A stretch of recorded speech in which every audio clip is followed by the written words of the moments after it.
Okay, yeah. Yeah. Yeah, I came back. Yeah, I came back because I decided I'd play some norms. Some normies.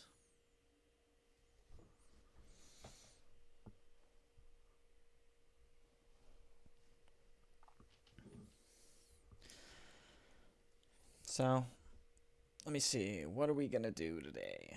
Um, I gotta just practice new champs. We'll see how new champs goes. All right. New champs. Who to be? Yeah, they don't want me in their game. Hmm.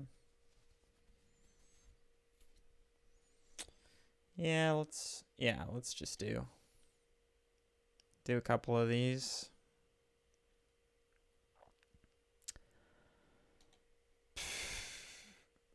It's just painful sometimes, you know. You know how it can be. What's a champion I have? I think I have like all the supports.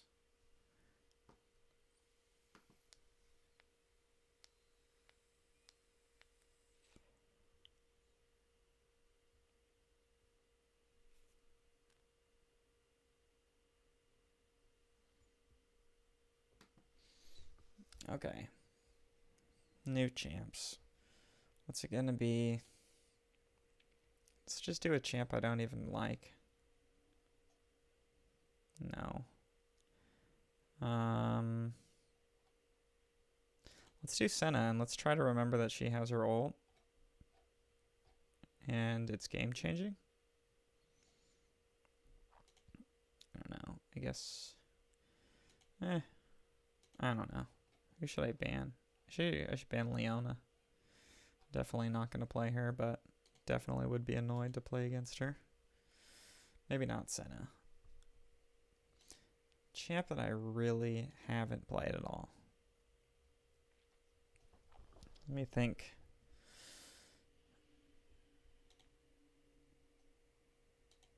God, I have to think so fast. Oh shit, Fiddlesticks.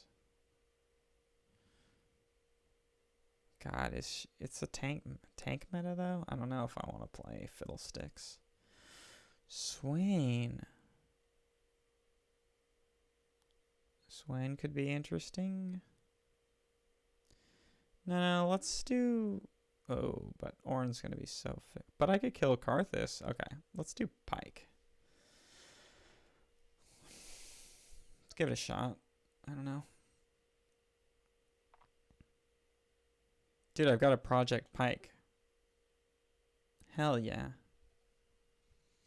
I ain't no scrub. I don't know where I got that from. I don't remember ever like unlocking that myself because I never really play Pyke. So it's in a chest maybe or something. I don't know.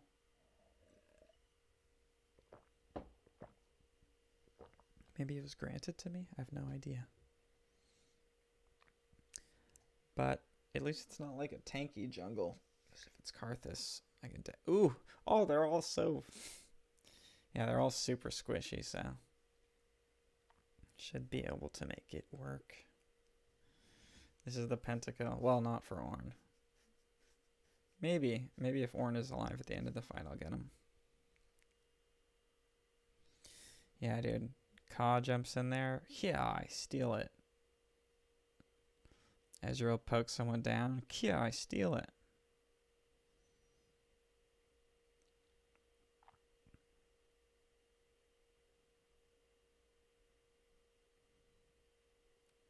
Even that Jarvan, dude, I can jump away from the Jarvan. I can jump away from everybody. Actually, I'm the most OP champ here right now. Our team comp is better, I think. Unless Lux hits Q. And then it's all over. Very possible. Lux is my least favorite champion. So, I don't know. Normally I don't play... feel like if I play squishies into Lux, it's bad for me. But our team comp on both sides is just... We have a Fiora, and yeah, there's an Ornn. Jarvan's pretty big, but can jump away. Oh god, and it is Lux support. I don't know why I thought. Duh.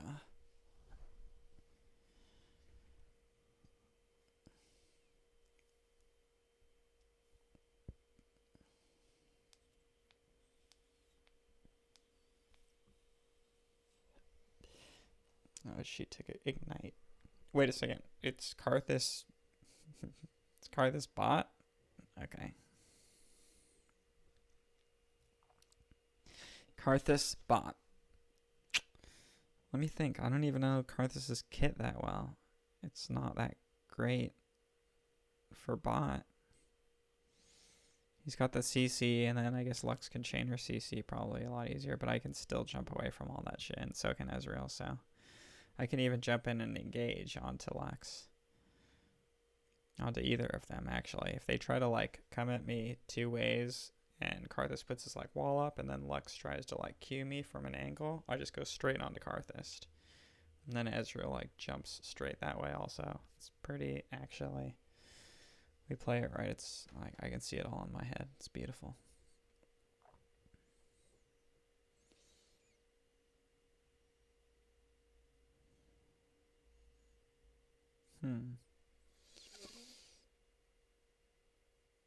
Jay. What's up, bud? What are you up to today, man? You streaming?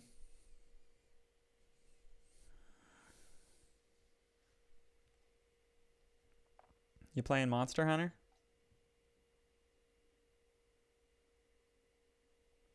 Monster Hunter or League?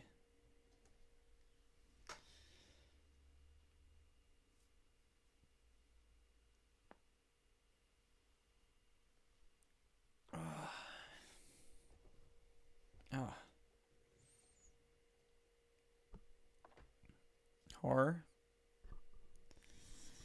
Is it like what kind of horror game? I don't even... It's like, the only horror games I think of are like zombie games or something, you know? Oh. I don't know what the genre is, what the psychological thriller type of games are out there. We definitely go Q? Yeah, we start Q. QEW. Yeah, I was gonna say, is it like some Japanese online game from Steam? Exactly. I tried to get my girlfriend into like turn-based games. She really liked Undertale. So I was kind of psyched about that. She doesn't like video games though. We shouldn't even be standing here. Oh, so bad. So bad at this game.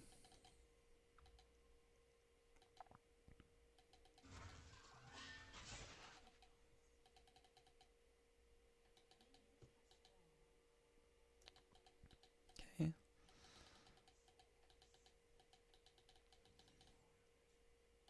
Yeah, I try to every once in a while like say, hey, come play this game with me. Come try this out. She's like, I don't want to. It's like, just try it for me, please. She's never into it.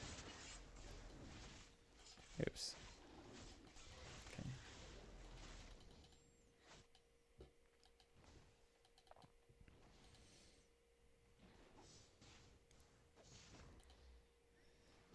Yeah, I'm not seeing a problem here. I didn't get her.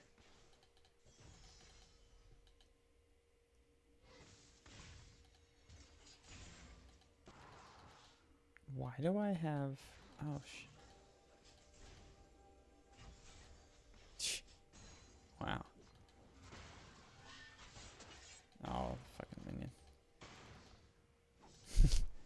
Oh, you try to get her to play Magic? Oh, that seems like it would be an endeavor, you know? I can't imagine trying to get my girlfriend to play a card game. I don't know, maybe. Maybe that was something she would be into that.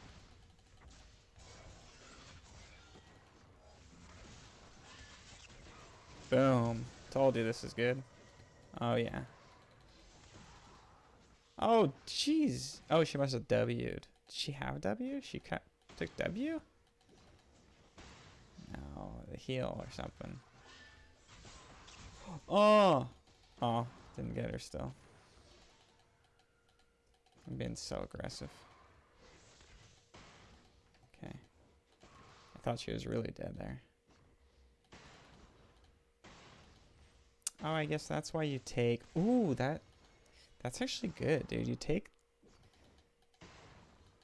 sweeper so that way you clear a bush and no one can see you. And then you get your region. Yeah. Yeah. QEW. W is the thing that makes you invisible. Okay. Okay, but easy. You gotta poke him, dude.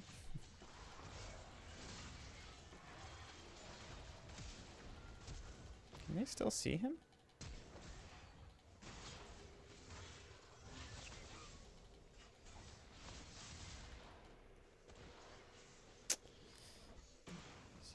Poke.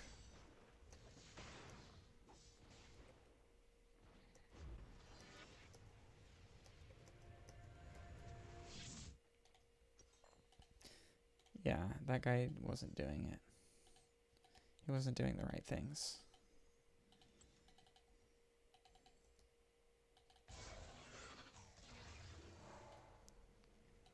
Okay, wait. You converted her? Oh, wow. Yeah, what a process. See, a year? Amazing, dude.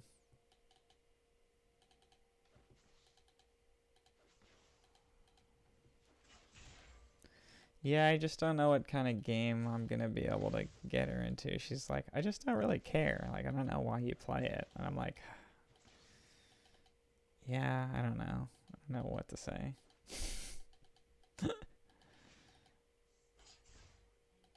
Just keep pushing, dude. Fuck it, this guy's... Oh, shit. Let's see. I was trying to... Maybe I don't need to be so calculating. I'm like, I would do some cool jukes right there, but this guy wouldn't, so I don't need to worry about it.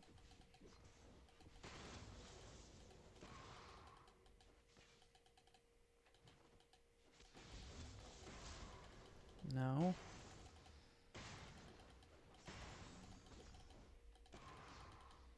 Okay, I don't even have anything. See, now we're playing.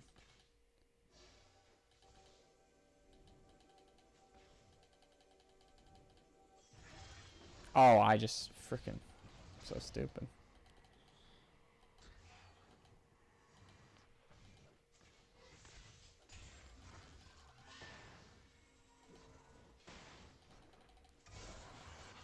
Oh, I suck.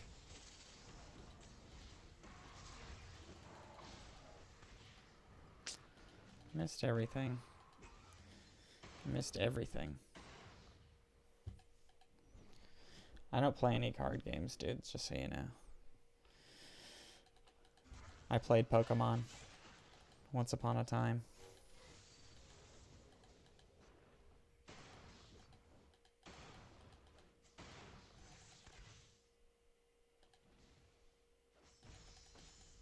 Okay.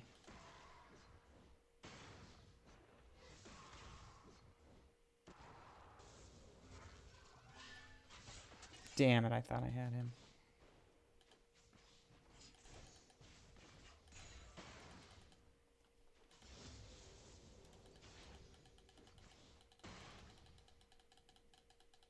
You...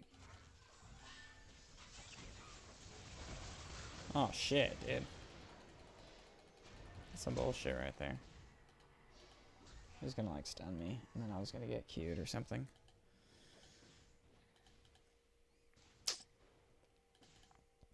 Yeah, it's rough.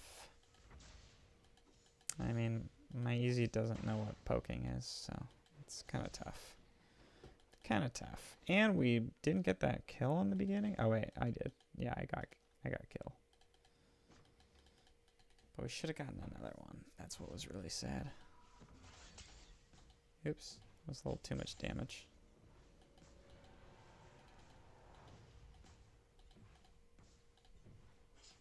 Oh, it wouldn't let you have it? That's fucked up. Messed up, dude.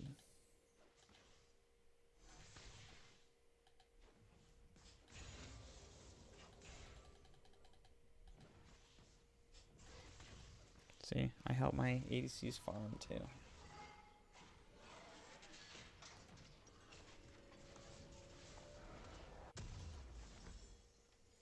I should be getting this, yeah. That's my first weapon. Bam. Umbral Glaive. What? Umbral Glaive. Yeah, this is like the competitive item that you get first. Spot those wards. I don't know why I have this.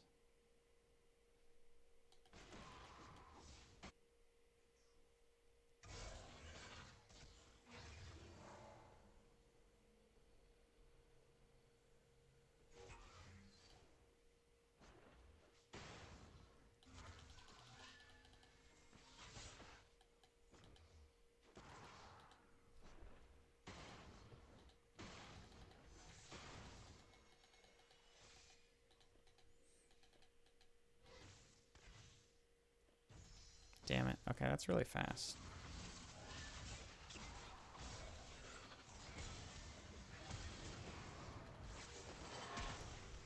Okay, I guess I'm just dead. Fuck. Got that kill, at least. Needed that. So did Karthus, so. Wait, I got the kill? Oh, my Ignite. Damn. Thank you, Ezreal, for the ult. I wish I could have done it myself.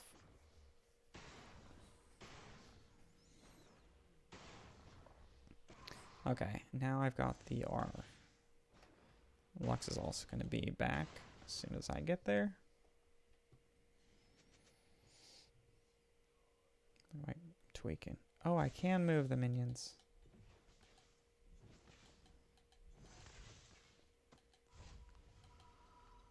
She's going to be right there. Yep. Don't worry. I'll get all your farm, bro.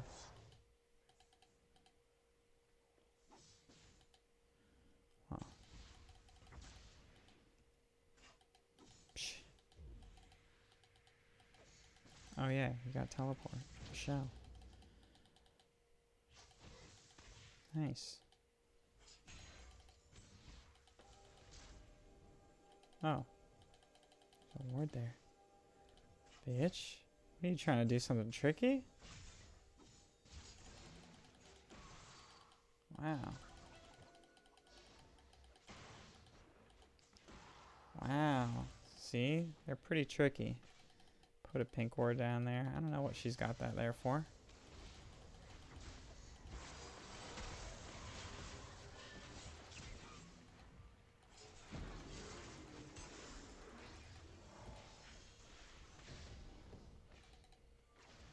I couldn't get over there to ult him. Unfortunately. Oh, please, dude.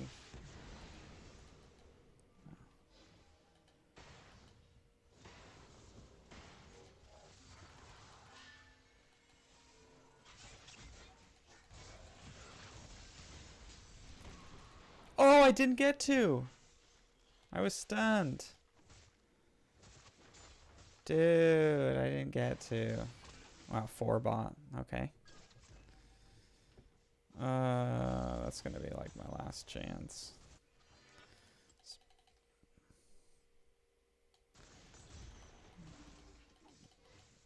Okay. What's happening?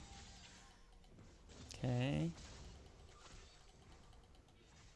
Choices are being made.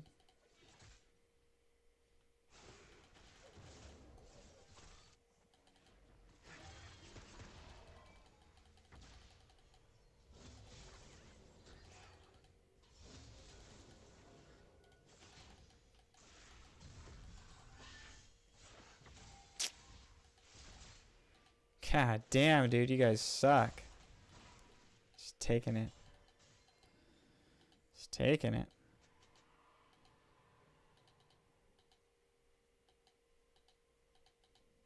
Okay.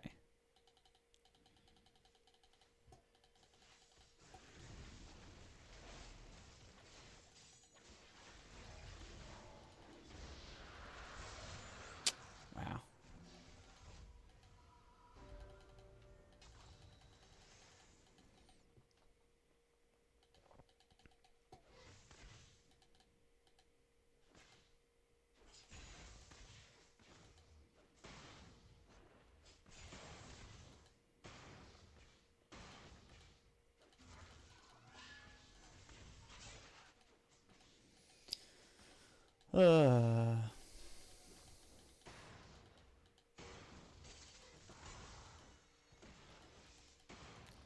I almost thought Lux wasn't going to show up. So you're going to be like, oh no, you're good, Karthus. Ezreal, you could help me just a little bit, you know?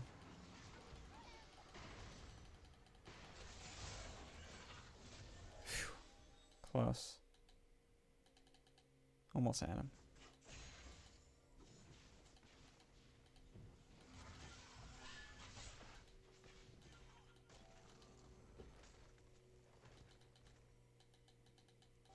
First time the gank hasn't worked.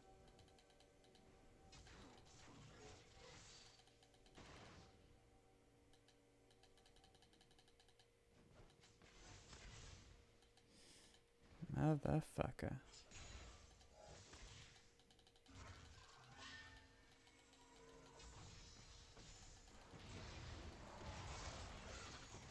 Hello, Ka.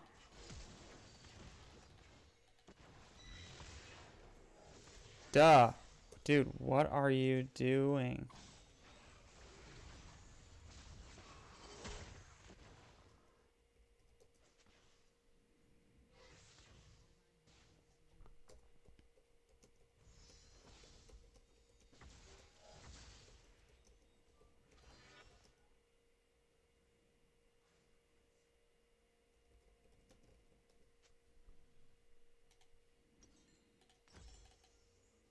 It's all good.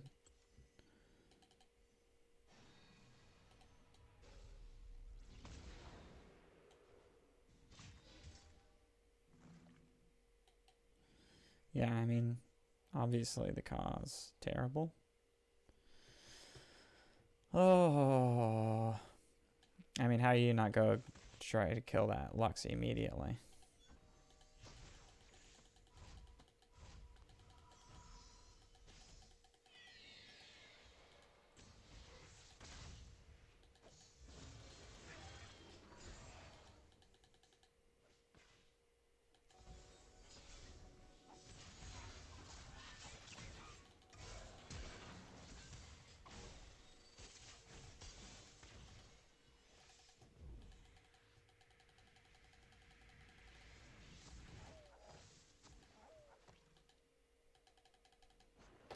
Cool.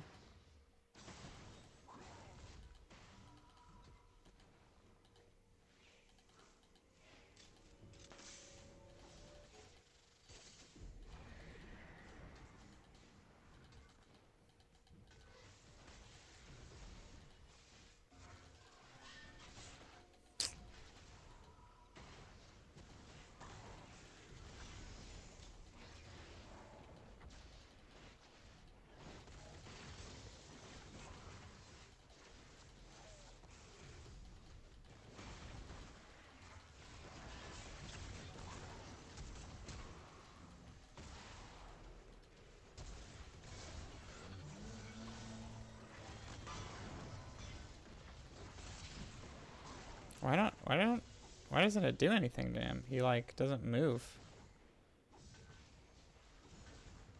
I hit him with my Q and he doesn't move.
close. Couldn't have been any better shot than that.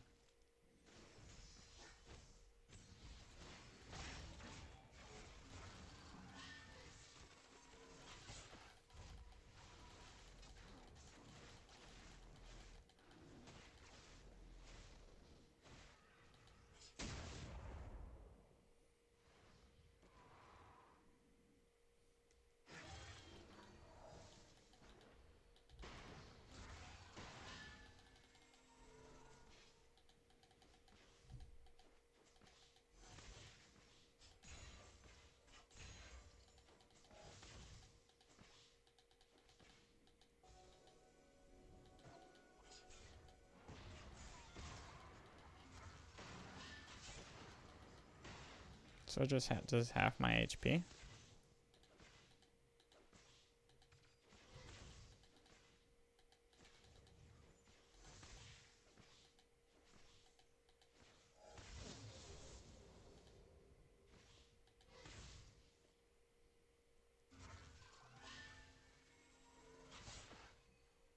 That was close.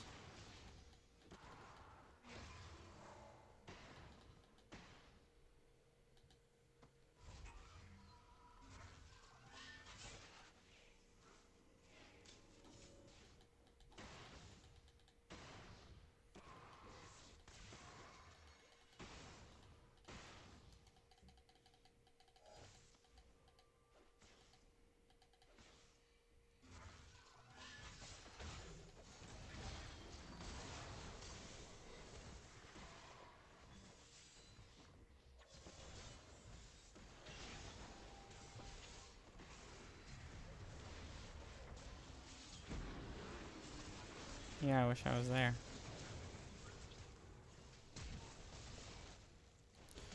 Why does the other guy come in, like...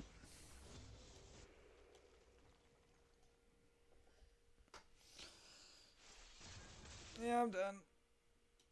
Oh, God, I can't even get my ult off once, dude. I mean, why play?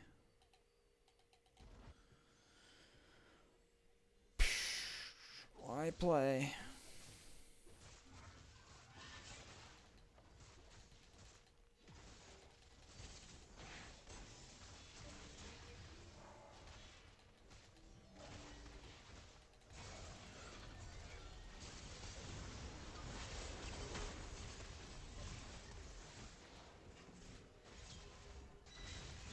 Ah!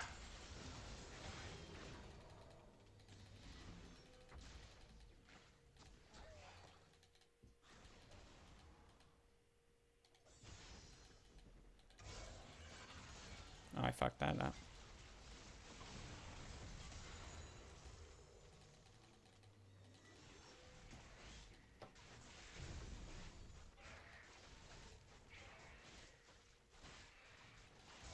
That was my engage, though. I earned 1 kill off that.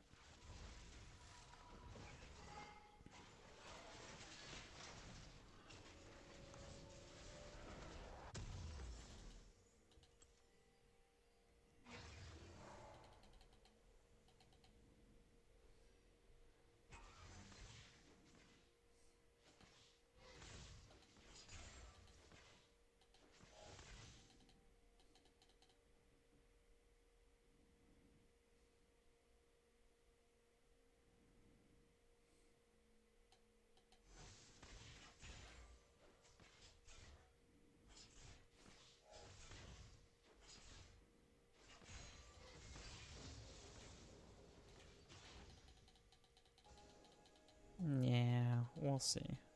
Oh? Okay. Okay.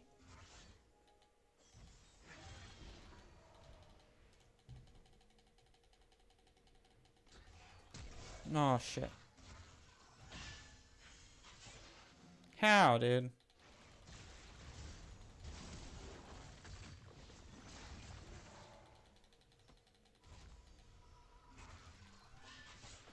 Wow. I don't like this feeling. Pike is so weird.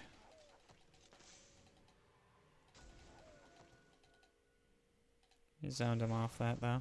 It's good.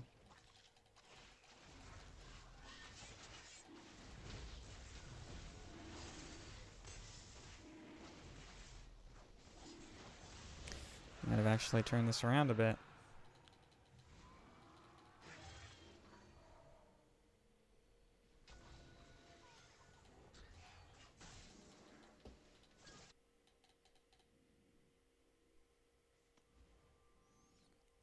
Okay.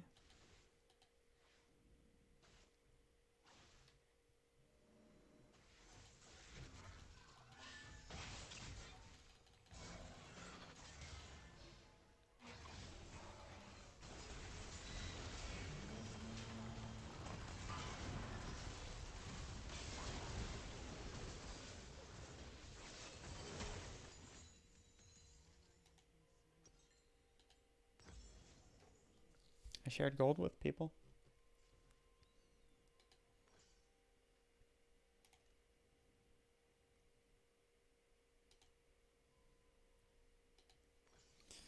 Yeah. Should take that. I got CC and I'm so fucked.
Okay.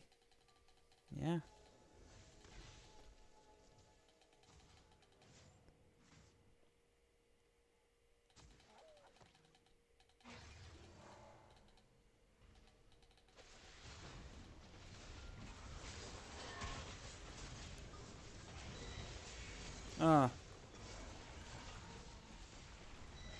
Oh, I missed it.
And I thought it couldn't be done.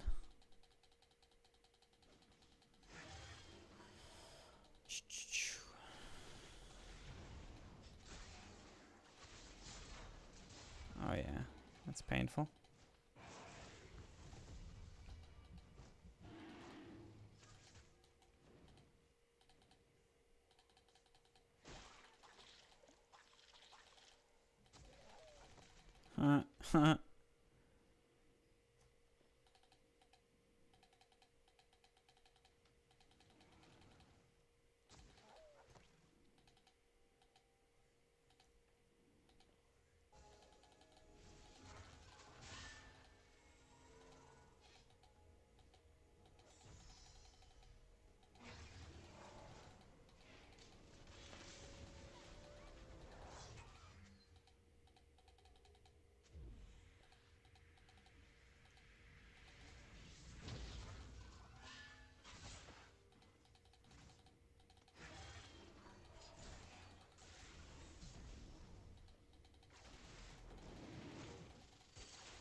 Yeah, I think that's game.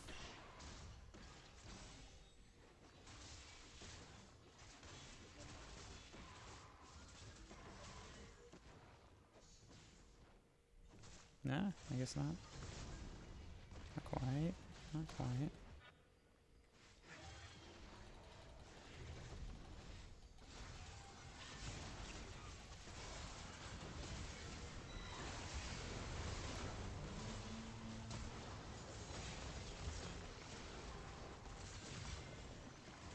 Nice. Okay. Nice.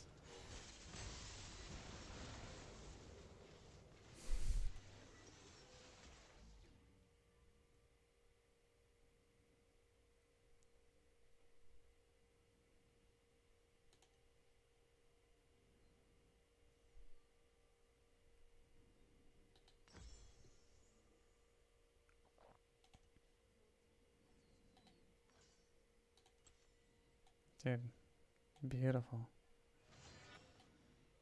Wow. Amazing. Do they have TP anywhere? Oh, dude.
Actor Mark Duplass apologizing to his fans tonight after sparking a nationwide backlash with his now deleted tweet. So here is what he wrote on Twitter. Fellow liberals, if you are interested at all in crossing the aisle, you should consider following Ben Shapiro. I don't agree with him on much, but he's a genuine person who once helped me for no other reason than to be nice. He doesn't bend the truth. His intentions are good. That started a really big debate on Twitter that got pretty ugly. Here now on this and many other things tonight, Ben Shapiro, editor-in-chief of DailyWire.com. Ben, good to see you tonight. Thanks for being here. Thanks for having me. All right, so he wrote that. He then got a ton of heat all over Twitter from people digging up stuff that you wrote several years ago that you had since deleted or said that you regretted saying for one reason or another. And everything in Hollywood came at him. He's not a particularly well-known name, I don't think, to most people. Talk to me a little bit about that part of it, and then I'm going to put up some of his apology. Yeah, well, I think that Mark's a nice guy from what I could tell. He came into our offices a couple of months ago because he was doing a project about guns and gun control, and he wanted kind of the right-wing Second Amendment views. So he came in, we talked for about an hour and a half, and then he took off. I told him at the time that it's probably good that people don't know that we met, since folks in Hollywood are not particularly fond of people on the right, and any association with people on the right is not going to work out well.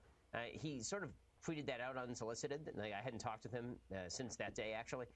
And the blowback on Twitter was from a lot of his Hollywood friends, a lot of people on the far left. And just as we've seen many, many times, the sort of mob mentality rules on Twitter, and he promptly deleted that tweet after probably an hour or two.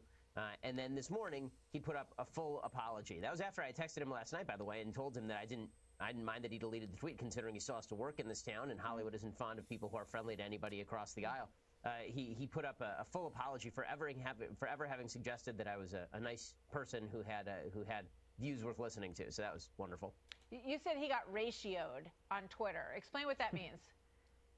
So what ratioed means is when you have a tweet that is liked more than it is actually, that is liked fewer times than it is commented upon. That's called being ratioed, which is a pretty good indicator that people are angry at you. So his original tweet got ratioed, and then his apology got ratioed. So he sort of got it both coming and going. I mean, all right, let me give people a sense of what all this is. Let's put up what his apology said. So after he said, you know, Ben's actually a nice guy. We don't really agree on everything, but he's a decent person, and you might want to check him out. Then he comes back with this. So that tweet was a disaster on many levels. I want to be clear that I in no way endorse hatred, racism, homophobia, xenophobia, or any such form of intolerance. My goal has always been to spread unity, understanding, and kindness, but I am going to make mistakes along the way. So that was his mea culpa for ever having said that, you know, anybody might want to check you out. Then Tom Arnold, who just, you know, appears to want to weigh in on pretty much everything these days, said this. Put up the Tom Arnold tweet, because this is sort of indicative of the kind of heat that Ben got during this whole exchange. Just make sure none of these little F-ers jumps on my back. They're hair pullers. At Ben Shapiro, 5'2", looks and sounds prepubescent, but technically a man. So for purposes of brawl and all the kicks headed toward his teeth and face, he shall be deemed a man. Pray Tucker Carlson gets here. What is that? Where does this come from? I have no idea. I mean, this is a guy who once had a tattoo of Roseanne Barr, so I can't speak to his mental health. But the fact that he is considered a member of good standing in Hollywood is pretty incredible. And again, what this really is about is that it wouldn't matter if it were me. I mean, if Mark Duplass had tweeted out about you, if he had tweeted out about anybody on Fox News, anybody who's perceived to be of the right, anybody who's perceived to be mildly conservative outside of people who have endorsed Democrats for 2018, he would have been ratioed just as hard by members of the left, and he probably would have deleted the tweet and then apologized for it. Amazing how in 24 hours I went from a nice guy with good intentions who tries to speak the truth to a racist, sexist, bigot, homophobe, which, you know, frankly, I'm getting a little bit used to, considering that everybody on the left assumes that everyone who is not on the left is a racist, sexist, bigot, homophobe. And you say that you often have people from Hollywood who listen to you. And my guess is that you said you hadn't heard from him in a while. He was probably listening to you, probably listening to the podcast, probably enjoying the show. And that may have been what prompted him to send that tweet that, you know, he now regrets and took down. But you say a lot of times you have people who are very famous who stop by, and you tell your staff, don't take pictures with them. You know, I want them to feel free to come and go, essentially, and not get heat for it. Yeah. That's exactly right. And I always tell them, the celebrities, when you come in, don't take pictures of yourself with me unless you want it publicly posted, because you never know what the blowback's going to be in Hollywood. I literally wrote a 400-page book about bias in Hollywood, so I'm very well aware about bias in Hollywood. I mean, I've had mainstream producers brag to me that they discriminate against people who are conservative in Hollywood. And the same holds true with anybody who's willing to reach across the other side of the aisle. I mean, even when I was on Bill Maher's show on HBO, Maher got flack for even having me on. That's sort of the way things work out here. And I don't blame Duplass for pulling down the tweet. I didn't ask him to make the nice tweet in the first place. I feel bad for the guy, honestly. I mean, he's sort of stuck between a rock and a hard place in that he made a decent statement, and then everybody on the left came down on him, and he still wants to work in the town.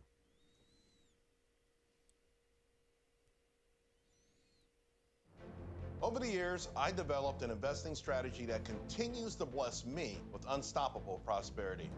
Hi, everyone. I'm Charles Payne.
If you ever buy anything from Apple, you should use WikiBuy. It's a browser extension that automatically applies coupon codes.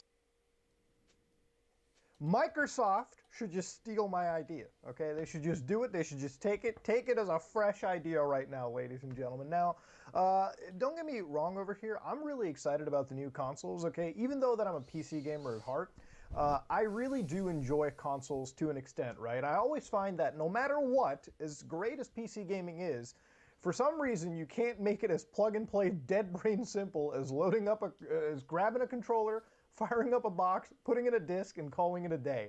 All right, it's just easier, okay? Far less steps, whatever you want to call it. And for a good time, I just sort of sit on my couch sometimes after a long day of work, fire up an Xbox or PlayStation, and I enjoy some gaming, okay? There's nothing wrong with consoles, okay? They are pretty damn convenient. But we're getting to the point where we're reaching a singularity, so to speak, right? Now, ladies and gentlemen, this Xbox One, Xbox Series X news is crazy. Apparently Microsoft, and I don't know how confirmed this is. I mean, Microsoft's confirming it, but it sounds too good to be true. They're releasing an Xbox Series X that apparently pretty much will stand toe-to-toe with some of the highest-end PCs out there.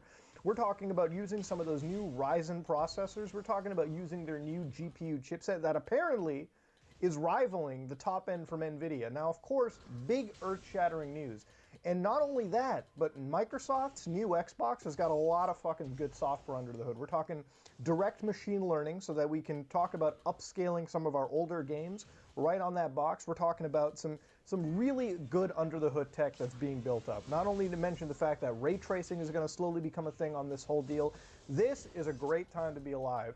This new generation of consoles has got me like freaking excited, okay? Like I'm ready to let this goat see me. Now, PlayStation 5 has also got me relatively excited, but to a lesser degree. Look, I'm not saying I'm against PlayStation, okay? I ain't no fanboy of anything, but if it's one thing, Microsoft's been coming out of the gate bringing ball after ball of useful tidbits about this new Xbox. Sony, you know, yes, it's a new PlayStation. Yes, it'll run games, newer games. Yes, they'll look better.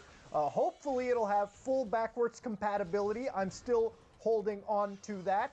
Just because it has PS4 backwards compatibility doesn't get me excited. You know, PS1, 2, and 3 shouldn't be overlooked. There's some good games right there. But regardless of whatever Sony's doing, Microsoft has me by the balls at this point, okay? Like, as much crap as I'll give Windows 10 MS as a nutshell, I will say the Xbox division has been blowing it out of the park. Now, don't get me wrong, when Xbox One launched in 2013, that was the worst launch in history, okay? The people behind that should have been completely axed from the corporate world. We're talking one of the worst, we're talking the Hindenburg of game development right there, okay? Talk about having a brand and dragging it through fire, dragging it through horse manure, dragging it through dirty, pus-filled razors, whatever you want to call it. We're talking the worst thing that they could have done. And over the years, Xboxes slowly come back. They haven't fully revitalized themselves, but they're making an honest attempt, man. I mean, you got to give credit where credit's due. With the Xbox One that I own, when I look at it through the years, has come stock full of newer and newer features. I mean, it's come a long way. You know, even the fact that backwards compatibility is one of the big focal points of this device just gets me even more giddy. Ladies and gentlemen, I think Xbox is in a prime position to take over. But I'm not making this video to just cover up the actual news that everyone else has. I want to make an awesome idea for the system, okay? Now, lately we've been doing the Billy VM videos where I've talked about Linux like crazy. And look, I'm a huge Linux fan out there. I love it. You know, it's great. I think it's the future of operating systems. I think it's the future of desktops. I think eventually over time it'll take over whatever Microsoft has. But we got a ways to get there, okay? Linux here, the desktop, keep adding to that. But the new Xbox can really kind of bridge the gap between what I've been talking about there and where people are now in terms of console gaming. So if we take a look back in history, PlayStation 3 had something called Other OS. If you don't remember what this is, basically PS3 allowed you to install Linux on board onto it, you know, a PS3 version of it, and use it kind of like a desktop computer. It was actually so cool that the US Army, the Air Force Division, bought a bunch of these, installed Linux, and basically daisy-chained them together and make a bootleg supercomputer called the Condor. So there was a lot of versatility when it came to that. Now, Microsoft's Xbox is poised to be like a near high-end PC style deal that you're getting. But, and bear with me, I know that you can play games on this just using your controller and call it a day. But how awesome is it going to be if Microsoft allows you got to remember, when this thing launches, it's going to have a terabyte of hard drive space to deal with, right? Imagine for a second if Microsoft allows you to say, hey, keep 500 gigs for the Xbox Series X partition, okay? Just play games regularly like you would. And then give 500 gigabytes on that hard drive away to a Windows 10 partition. Install Windows 10, the PC version of Windows 10, alongside the Xbox Series X system. You got to logically think about it. Microsoft at this point does not care about exclusivity in terms of gaming. The fact that you can play all their first-party games on a PC or an Xbox day one is amazing.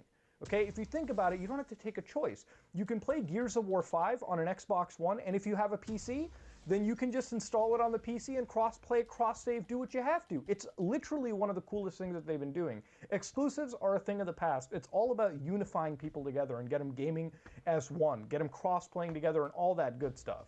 Why not allow Xbox users to finally tap into PC gaming for the first time? I keep hearing it from a lot of people who tell me it's hard to get into PCs, man. It's too expensive. Imagine having a high-end or mid to high-end PC right there in front of you that you can easily manage and work right there. Now, up until this point, Xbox One has been powering off with VMs, and it's why I mentioned my Billy video earlier. I'm using VMs to exclusively game on, and so are you when you're using an Xbox One. Microsoft effectively has a hypervisor, Hyper-V, and they're using that to basically push game virtual machines out to your system. So they're divvying up the RAM, processor, GPU to an extent so you can game in a VM and then have other things loaded up on the side. It's pretty cool tech, and it's tech that's been around for a while. So why not go the extra step and allow us to finally, in this day and age, install Windows 10 alongside our actual Xbox partition and just fuse those worlds together.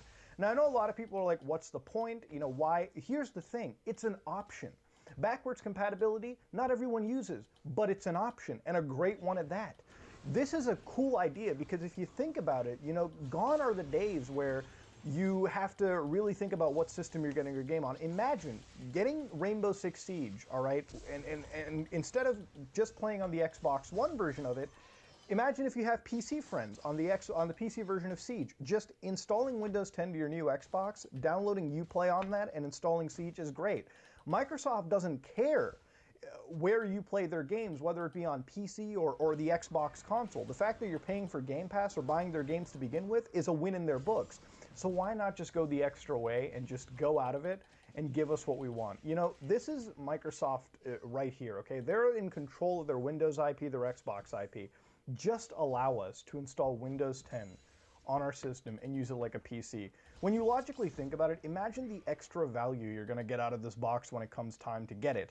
Not only can you game on it, but you can edit your videos on it. You can learn video production on it. You can program using an Xbox. Fuck, you can develop Xbox games directly on the Xbox itself. That is some kind of cool shit that's coming out, ladies and gentlemen.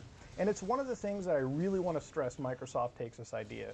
Because when you look at things like value, okay, when Christmas time comes, when the launch for these systems come out, people are going to have to make a choice, one box or the other.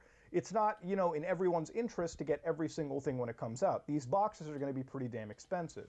Now, I'm going to pitch something to you real quick. If you had to pick between Sony's PlayStation or Microsoft's Xbox, and yes, I get it, Sony has some cool exclusives, but let's not beat around the bush. Most people that really care about it are probably just going to buy a used PlayStation at some point and just get a bunch of those exclusives wholesale, typically towards the mid to end of the life cycle of that generation.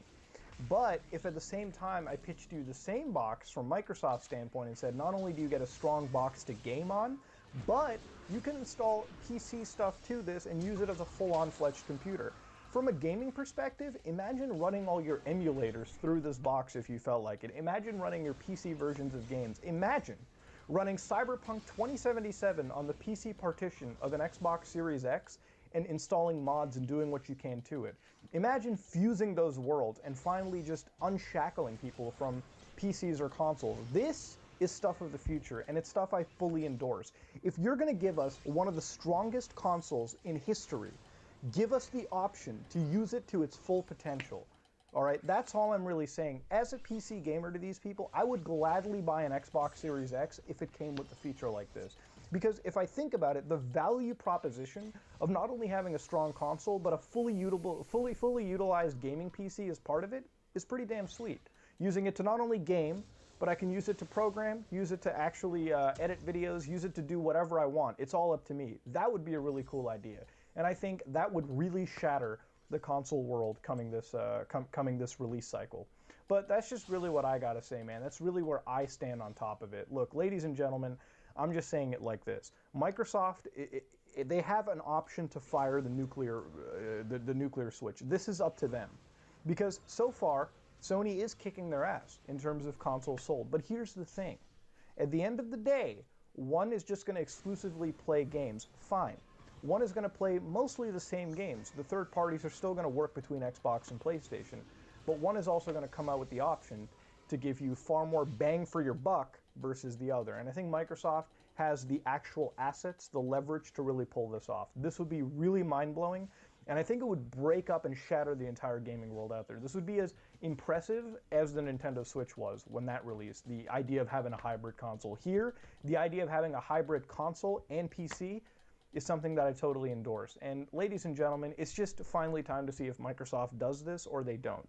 And even if they don't on launch day, I would hope that this idea may be roadmapped in the future, because I feel like as these systems get stronger, it's a damn shame, and I mean a damn shame, to have them waste their resources just playing specific applications. This is what I believe. This is where I'm at, ladies and gentlemen. Let me know what you think in the comment section below, because if Xbox does this, I'm sure even the most hardcore fanboys will have to look away and see, damn, they're really shaking it up. And if, you know, let's say if Microsoft does this, it'd be kind of cool if Sony decides to get off and say, hey, maybe we'll bring Linux back to the PlayStation. I mean, you've already seen people on the internet, and if you look this up, people are running Gen 2 Linux on a PlayStation 4 and getting some damn good results with playing some games. Imagine opening up these boxes to more than what they're really at. You know, when this generation launched, we got really stupid shit like, hey, here's voice commands. You know, here's using your Xbox as a cable top box. No. How about we use an actual system and just actually use it to its full potential? The value proposition is insane, and that's all I'm really pitching.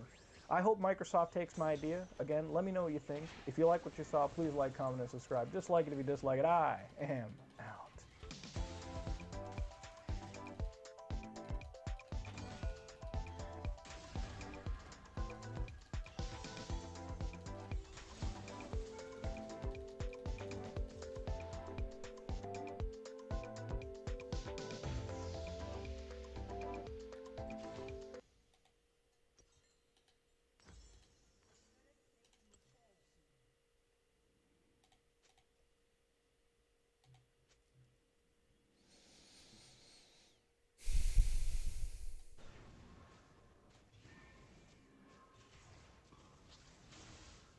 So, bhai bhainon, I'm your favorite Indian guy on the internet, or at least I hope I am. You know, there's a whole lot of us out there. You know, I think we're like, what, the second most populated people in the world. So I got a fair bit of competition with me.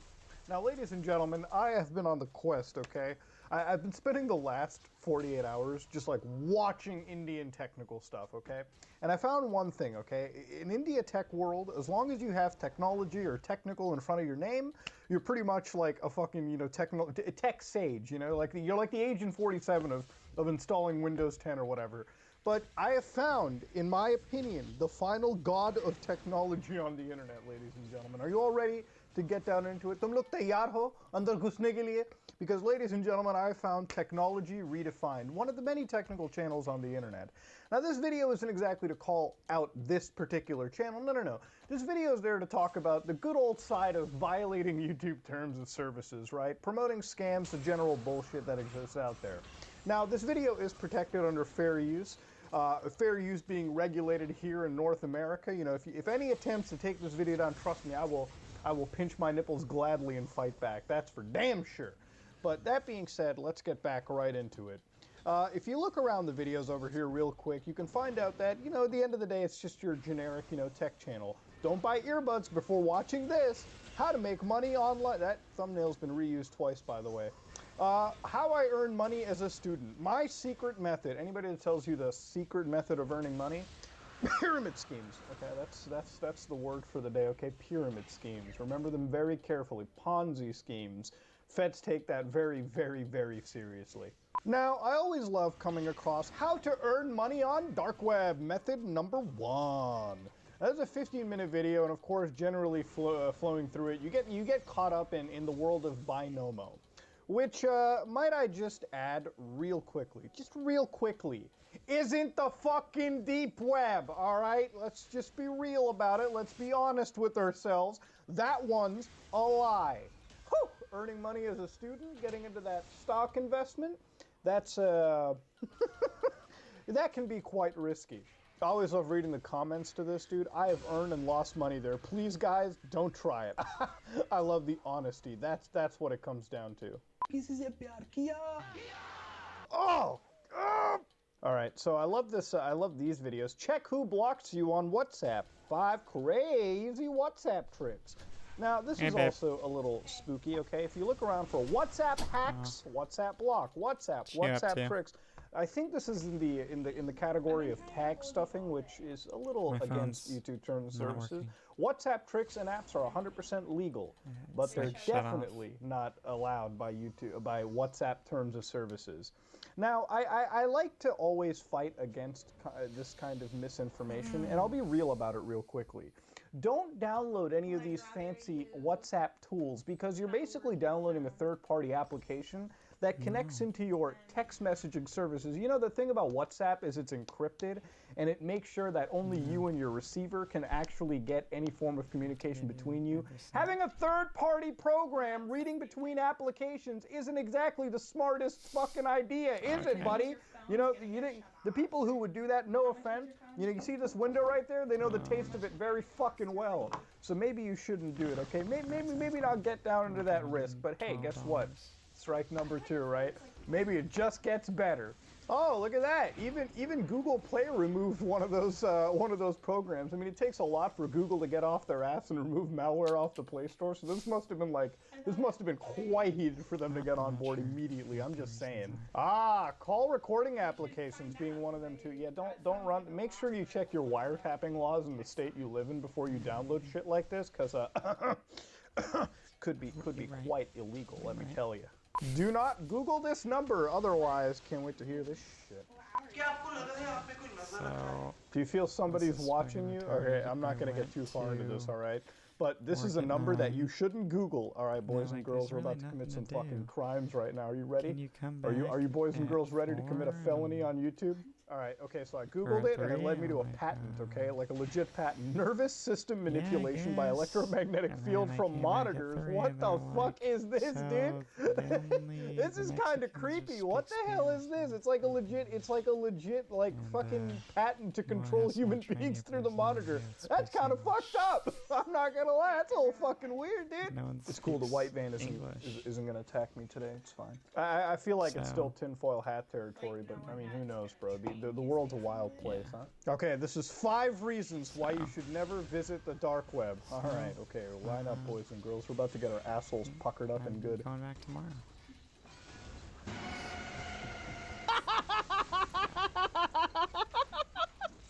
Wait,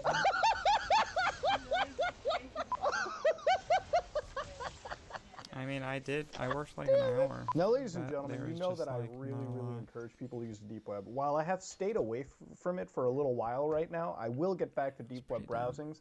It's kind of just every website sort of giving me the samey vibe. I Pretty kind of enjoy dumb. making other content, but I will go back to browsing the dank web, you know, in due time. Don't worry about it. But the one thing that I despise the most is people making it look Love like the dark web is like illegal, accessing it is illegal. If it was the case, I've been doing it for years. The feds have never raided me because of the dark web, because of that in all this time. So it's, trust me, it's not fucking illegal. Don't worry about it. Don't let the misinformation get to you. But let's see the 5 reasons why.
Donald Trump, the multi-millionaire real estate developer, is sounding more like a politician these days than America's most grandiose and controversial builder.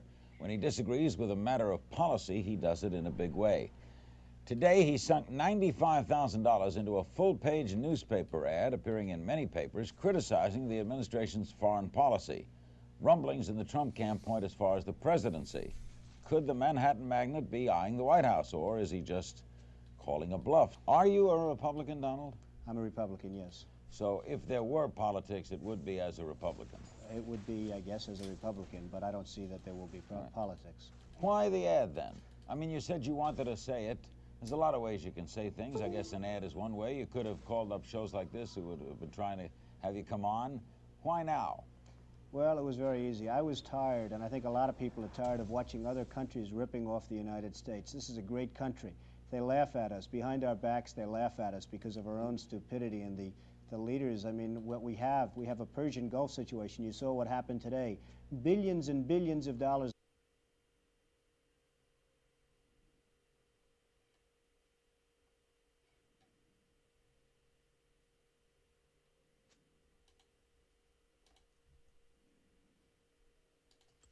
As long as we want, man. No. I mean, here we go. 4, 3, 2. Yes, Alex Jones. We're live. Wow, it's good to be back for the second visit. It's good to be here, man. It's good to see you. We've got Trump meeting with Kim Jong-un. We've got the Cohen hearings in Congress. A lot of energy going on. A lot of things are happening. Planets are aligned.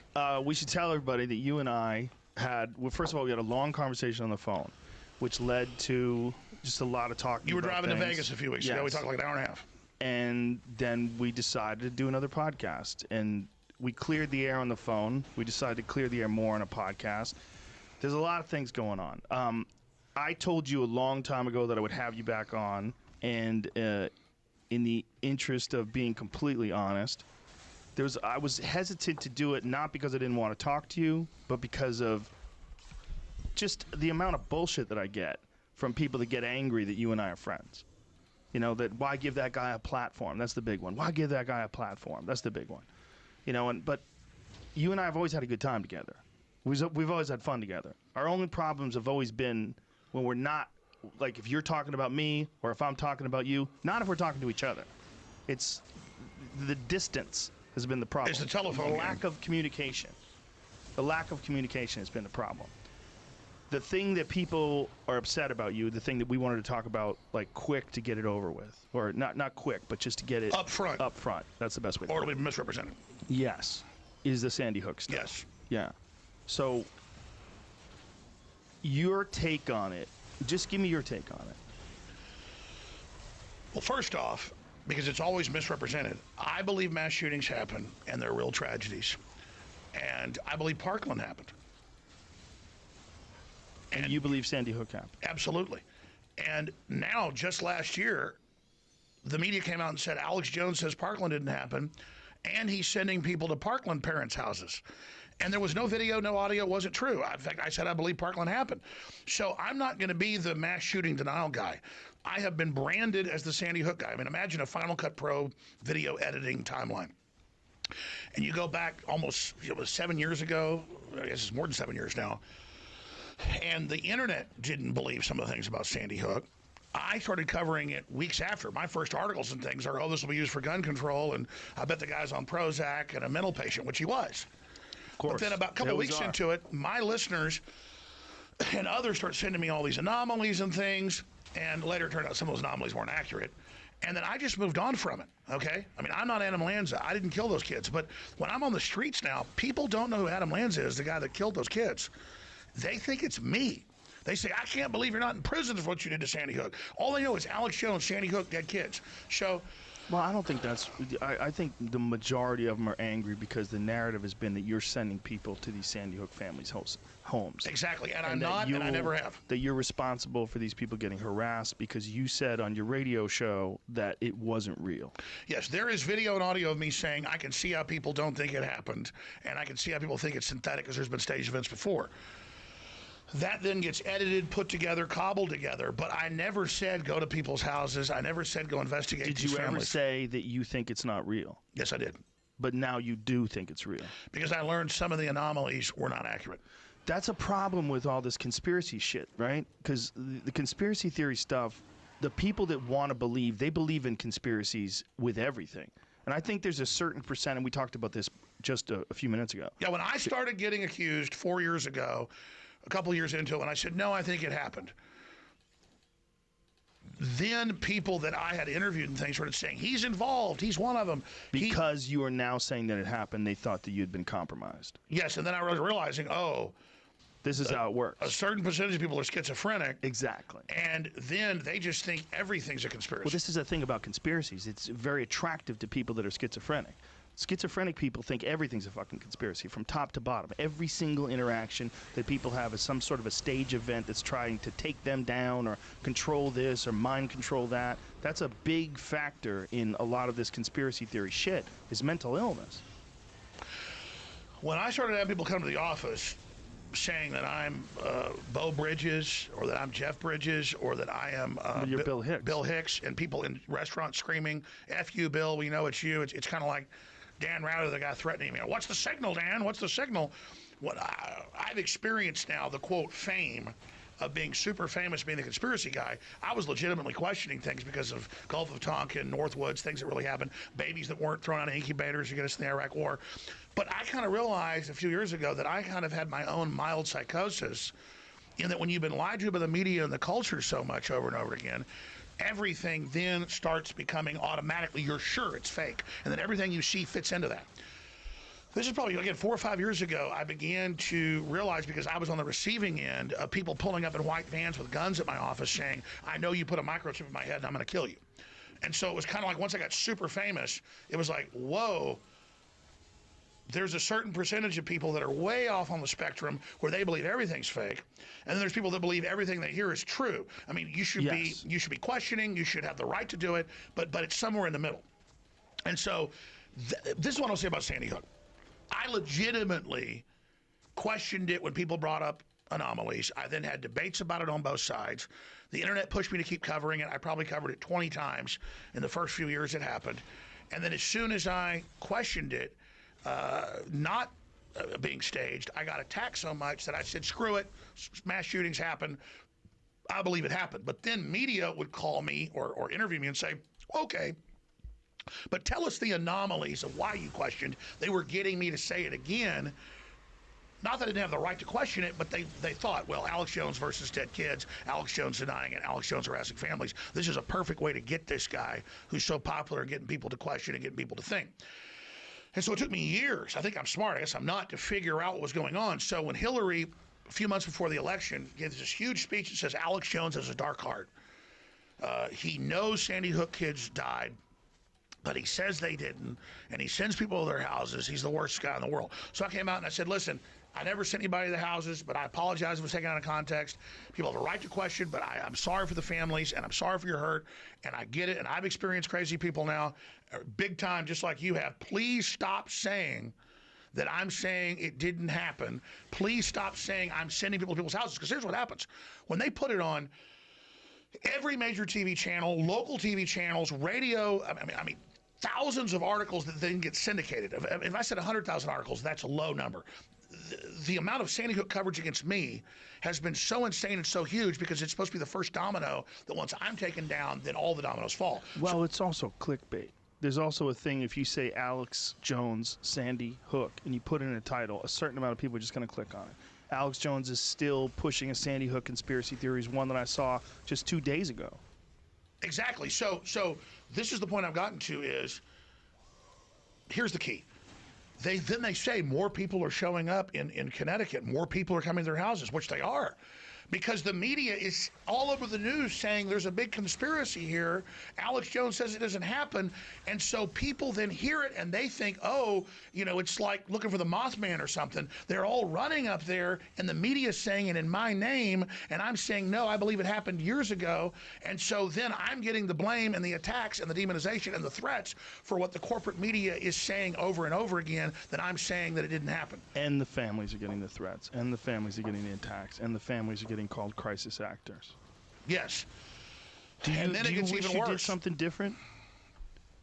Oh my God! In hindsight, yeah, absolutely. But again, I legitimately didn't think my show was as powerful as it was, so that I wasn't retrospectively, looking at everything I was doing as much as I should. Nobody's perfect. I mean, as you get older, you grow and you learn things.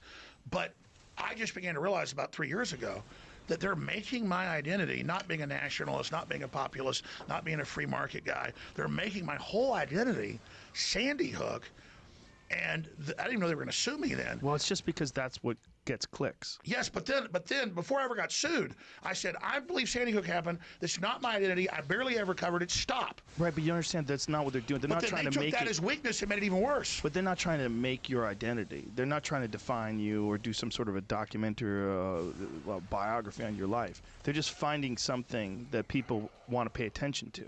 This is one of the problems with news coverage today, is that they find things that people want to pay attention to, and they focus on them out of proportionate. I agree. And then they say that I'm making money off Sandy Hook when the newspapers and the publishing houses are using me as a way to put out that incendiary, hurtful thing. Well, like, it's I didn't mean it to be hurtful. I didn't mean it to be incendiary. I was legitimately questioning, as the internet was, and I've seen a bunch of other state stuff, and then I say, hey, take it back, don't do it, and they go, no, we're going to commit this hurtful thing that's still free speech, but is hurtful in your frickin' name. And that's what I'm not saying I'm the victim here. I'm saying stop it. Because everything they do about deplatforming me, the biggest frustration is I still have my huge audience and radio stations and Infowars.com and Newswars.com. But reaching new people's very hard. And then now that I've been silenced, the mainstream media can say whatever they want, Joe. About you. About me, and I can't respond. I mean, you can go to YouTube and type in Alex Jones. Well, this is and where all you of and it's I the had negative this stuff, problem. and there's one that says white supremacy and Alex Jones. And you click on it, and it's a famous British actor and author saying, Alex Jones says kill the families of Parkland parents. And I actually have lawyers getting ready to file suit over this. I warned the guy. I sent letters. He didn't take it down. I have to. You can pull up this famous British actor. I forget his name. You can pull up, just type in Alex Jones to YouTube. All the mean stuff's put up on top. It's like the 7th, 8th link, and it says Alex Jones and white supremacy. What to do about it? And he says, Alex Jones and the white supremacists are saying go to the people's houses at Parkland and kill the parents. And we have to take him off the air because he says kill the parents. There's no free speech for killing parents. And I'm like, dude, do not say that. I'm going to get killed. I mean, I have never said nobody died at Parkland, and I sure as hell didn't say kill their parents. Let's so now, let's here's take what I'm this step saying by is, step. you talk about fake news. They have green-lighted making anything you can imagine up about me. And it's like insane. And that's all I'm saying is that at a certain point, it's like Jesus. Again, let's take this step by step. I'm sorry, I'm ranting. It's okay. Listen, this is what we want to give you an opportunity to communicate and clear the air and talk, and some of the shit that you and I talked about earlier. There's a bunch of things going on. One, it's a story that attracts people's attention, right? A story of a guy who's saying that people didn't get killed when they did get killed. And it's horrific for people to look at. It's horrific to people to think about, that their own children would not only get murdered, but then someone would accuse them of being a crisis actor. So then they start pushing that story, and that story becomes something that they make money off of, which is really, in some ways, kind of ironic. They keep this story in the news, and they keep getting clicks off of you and misrepresenting some of the things that you've said. Yes, and but Joe, some of the things that you said, you wish you hadn't said. Absolutely. Too. That's also real. But I mean, let's be clear. I'm not even defending myself. People learn stuff as you get older. In hindsight, you're like, well, why did I do that?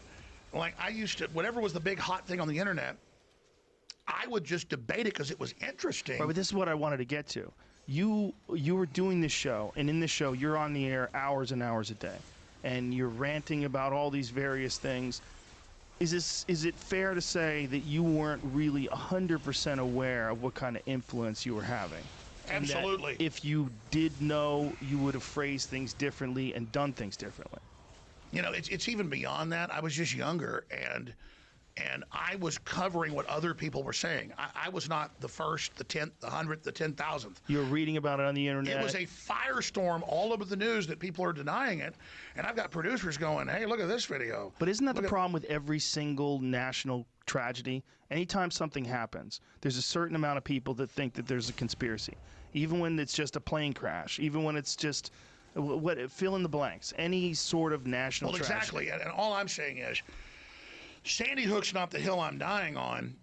I support people's right to question, and I understand because there's been so much lying in corporate media and by governments and staged events that are admitted and declassified, that once people see that one thing was staged, then everything else must be staged. And then I have been on the receiving end of literally thousands of made-up conspiracies, which you laugh at until people in a truck with guns show up. Yeah. And so I understand part of this is the complex world we live in, all the information we have more than ever, and a lot of it is all the drugs people are on. And it's just a lot of it is schizophrenics. This is a big problem. I mean, we were talking about the percentage of human worms. beings. Half of Brazil has the brain worm that makes you basically psychotic. Well, it doesn't make you psychotic. It makes you risk-taking, crazy. Yes, it affects your judgment. This is toxoplasmosis. It programs you to want to have more cats, smell piss. Yes. Well, it definitely does that to rats. It actually reprograms rats' brains, makes them sexually attracted. And there's to a smell bunch of cat parasites. piss. Yes, there's a bunch of them, and there's some that probably haven't even been identified. And that's where the whole crazy cat lady thing comes from. Yes, that's exactly what it is. It's one of the reasons why they tell women when they're pregnant to stay the fuck away from cat litter. Don't touch cat litter. Don't go anywhere near cats. Yes, I mean, it can be actually fatal for babies. But what I'm Goes trying back to to get Middle Ages where they said kill the damn cats. Well, I'm sure there's a lot of factors there, right? See, old wives' tales were like, you get demon-possessed by that cat, and really it's a damn brainworm. Well, that's probably also why they told you not to eat pork. And that's science fiction. That's a real brainworm programming you, like you were saying earlier. I looked at it's true. I didn't even know that. Yeah. That the top soccer teams have the highest level of brainworm infestation. Well, there's a disproportionate amount of people that live in countries where the high toxoplasmosis infection with successful soccer teams. There was some study that was done on that, where we had Dr. Robert Sapolsky like women that have it are podcast. more sexually promiscuous. Yes. That they just it's recklessness. Yes, and they think the men are more reckless, and that's why there's a disproportionate amount of motorcycle victims that test positive for toxoplasmosis. This is what Robert Sapolsky out of Stanford University was telling us. Is there a way to remove I don't think there is. Brainworm? Yeah. I don't think there is. Well, you know, there's like snails that get a brainworm that programs to go to the top of a tree so birds eat it. Yeah. And then it's crapped out, and then the snails eat that, and then it's a food cycle. Yes, yes. So don't tell me in classic evolution, and I don't also believe the interpretation by right-wingers of the Bible. That's not what it says. I mean, obviously, evolution happens in big, quick jumps. But we know it's going on. But the idea that just there's worms and there's all these different, like you were talking about the one that gets into a grasshopper. The aquatic worm. The aquatic worm gets inside of a grasshopper's body and gets the grasshopper to commit suicide. Gets the grasshopper to jump into water and drown, and then it comes out of its body, and that's where it lives. It lives in the water. So it literally gets its host to commit suicide. So how did that chain of events, how does that evolve where suddenly a worm gets in a grasshopper and does something a supercomputer couldn't do? It programs to drown itself. Well, this is a matter of complex biology. I mean, I think it's insanely complex. And it's something that scientists are studying on a daily basis. We're going to get to that coming up because I don't want to just talk about me all day. And I appreciate you having me on here to do it. And I know I don't have a talking point. I don't have a PR firm. You know, we even talked before we went on air about what am I going to, I mean, Alex, what do you want to say today so you can help me get it out? I don't know. I want to say a bunch of things. I'm only learning how this works, being in the process of it, and it's given me a much bigger view than I knew 23 years ago when I first got on air. Because I've experienced what other people have said, the bad things I did experience. I did it from a good heart. I believed questioning was okay. I was covering other people questioning. But then there's a weird, sick irony in the media that says that I'm the one that progenerated Sandy Hook didn't happen when I wasn't, to then in my name popularize it to a level of like, they've put out more Sandy Hook propaganda against me. This is key. Than before you invade a major country. I mean, this has been going on for years, every day, the news, the print. No one died at Sandy Hook, Alex Jones says. Alex Jones says go to their houses and hurt them. What the hell's it for? It goes on and on and on and on. Well, you're thinking this because it's about you. So because it's about you, it becomes a primary point of focus because it's affecting your life and it's something that you're concentrating on. But the volume is massive. Volume is massive because it's something that generates interest. This is part of the problem with the way we do news today. Anything that generates interest. I mean, honestly, if the media really cared, they probably would have never talked about it. They probably would have never brought it up. Exactly. We had real terror attacks in the 60s and 70s that weren't staged. If you go back and look at them, like the Weatherman and all that stuff. Yes. And the government and the media didn't cover it. Well, this is a long time ago. Well, but they didn't cover it because it gives, if you cover terrorists, they do it more. Right. That's true. I was agreeing with you. Yeah. Okay, that's true. That's like in other countries, they don't print the name of mass shooters in the newspaper because they don't want people to get attention for that. I mean, some different All countries I have want to different say is, philosophies Joe, on this. I genuinely, I've known you 20 years, or since like 1998, 99. I genuinely really am trying to find the truth. And I realized that once I saw a bunch of declassified staged events, like Northwoods or like Gladio or like Gulf of Tonkin, or Jussie Smollett. I mean, I couldn't help it. I knew he'd probably sue me. The day after it happened, I said, the guy's got a noose around his neck at 2 a.m. in Chicago. And Who the fuck has a noose in Chicago? Who's walking around with a noose? Who even knows how to write? Who knows how to make a noose? Like who? And the cops show up 40-something minutes later, and he's at the door with a noose around his neck. Yeah, I holding mean, a so Subway I sandwich. said it's fake. Yeah, but and that's I said on there, I said, sue me, destroy me.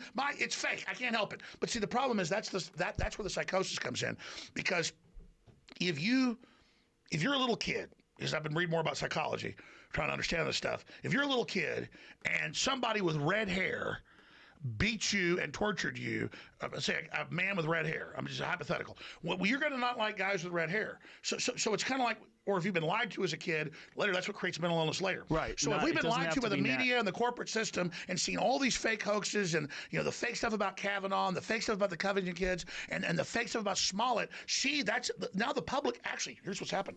I'm getting huge backlash in Smollett. It's not. Wait a minute, who's giving you backlash? Listeners about Smollett? and the public are like, hey, Smollett's fake.